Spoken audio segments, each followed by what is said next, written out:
Terkait dengan banyak orang yang beranggapan bahwa ketika sudah divaksinasi maka tidak perlu menerapkan protokol kesehatan, serta perubahan persyaratan dalam pemberian vaksinasi yang awalnya tidak diperbolehkan untuk lansia.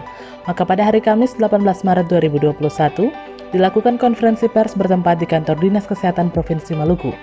Dr. Doni Rerung selaku juru bicara Satuan Tugas Penanganan COVID-19 Provinsi Maluku saat diwawancarai menjelaskan bahwa perlu dilakukan sosialisasi 5M, yaitu memakai masker, mencuci tangan, menjaga jarak, menjauhi kerumunan, dan mengurangi mobilitas.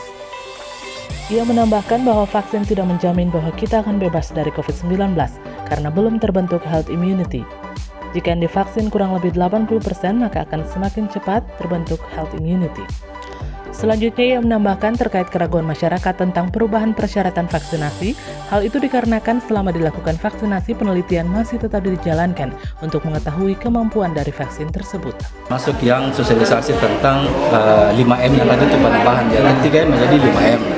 Kemudian protokol kesehatan tetap dijaga. Kemudian yang perlu jelaskan tentang vaksin. Vaksin tidak menjamin bahwa saat ini kita bebas dari COVID, bukan begitu. Karena belum terbentuk herd immunity.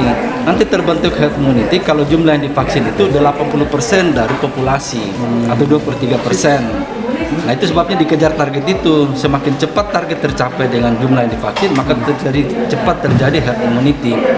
Nah, pada saat itulah kita mulai aman gitu. Tapi sekarang belum. Coba itu meskipun sudah divaksin tidak menjamin tidak tertular. Yang membedakannya adalah ketika saya sudah divaksin, virus yang masuk mungkin 1-2 hari sudah lewat. Ataupun kalau saya sakit tidak sampai masuk ICU lagi karena sudah terbentuk antibodi. Nah, kaitannya penjelasan tadi bahwa vaksin itu yang disuntikan adalah virus yang dimatikan, bukan virus lemah ya.